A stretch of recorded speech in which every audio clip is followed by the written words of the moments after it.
What's going on, YouTube? So I got one update on the mining rig for today.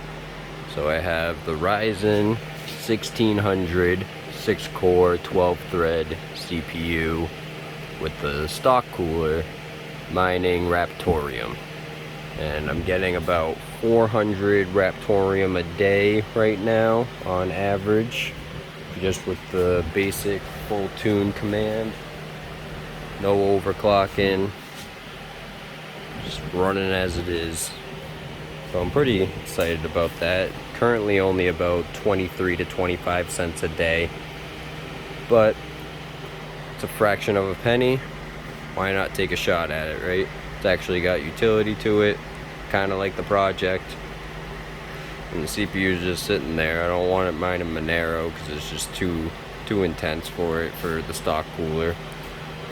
So Raptoreum's a little better on the power usage and the heat and everything. It sits around 52 degrees, which I can now show you because I took the Chia plotter and turned it back into my regular work PC on Linux, which is cool. But yeah, so we're generally around there for a hash rate, 454. That's what it looks like on the cores. Yeah, I can finally show you overclocks and all that I got for my cards too. So that's a little update. I can show you Hive OS stuff. So the XFX is fucked. I hate it. It won't go much higher than what I have it. I might be able to tweak with the settings a little bit, but I've just been so scared of everything going unstable. I've just left it as it is. It's doing well. Everything's running good. So, leaving it as it is. But if I switch over to here, you can see the Raptoreum mining away. It's cool. Switches between a bunch of different algorithms, like how Kapow does, which is why you'll see Kapow throttle up and down. Sometimes I'll be at 12 mega hash on the Sapphires and up to this, sometimes 14 and a half I've gotten to. But it's so Raptoreum is ASIC resistant, so it bounces between different algorithms, so you'll get different hash rates at different times. So I get up to 1300 hashes per second at certain points, and then this is what it generally stays at. And the load average, that scared me at first, but then I learned that obviously I'm going to have high load average because I am putting a load on the CPU by CPU mining. So that makes sense. It did scare me at first though. I do need to switch these over from USBs to NVMe or to a regular SSD, just for stability purposes. Maybe that would help me with some of the errors I come across. But I finally got the 5700 XT stable, I think, for the millionth time. That thing has been more of a pain in the ass than any card I've ever dealt with, but I've also never dove too deep into BIOS mods. So in my last video, I said that I couldn't get it below 810 on the core for voltage, but I finally have it down to 750 now.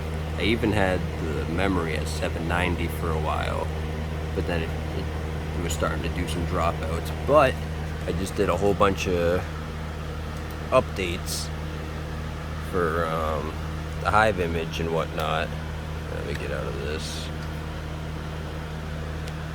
So yeah, I did the NVIDIA driver update, which my 1660 Super was very out of date.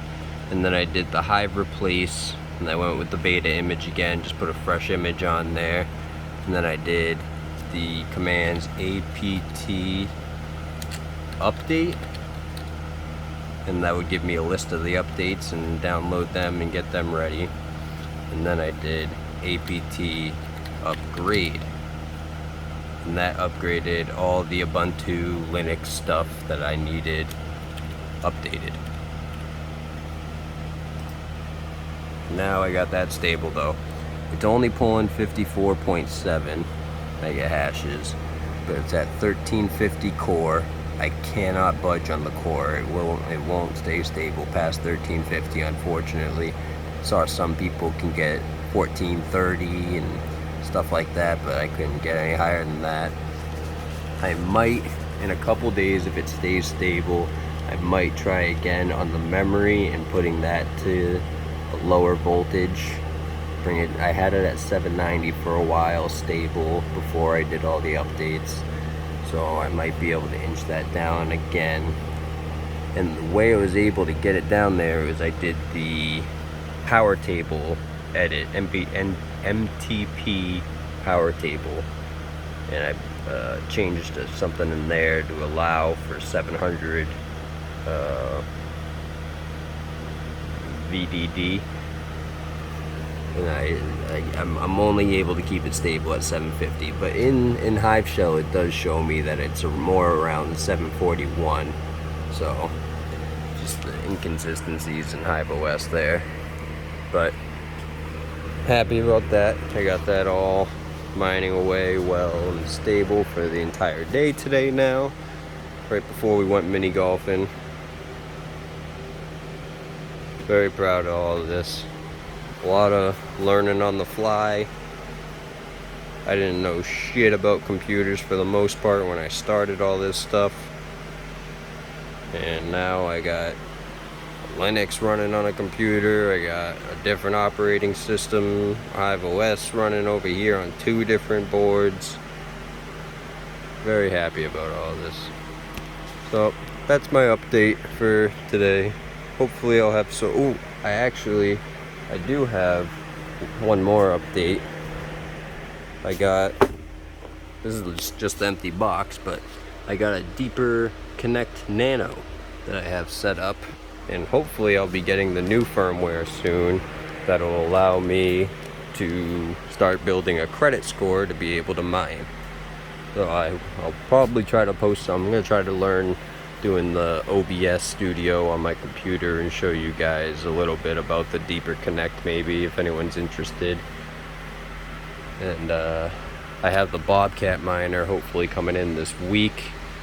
I'll try to talk about that a little bit in future videos, but yeah, if anybody has any questions or anything like that, feel free to leave a comment, drop a like, always all that YouTuber stuff, because it helps us and gets people to watch us and listen to us, because we're all just wanting somebody to talk to. Talk to me. Have a good day. Catch you on the flip.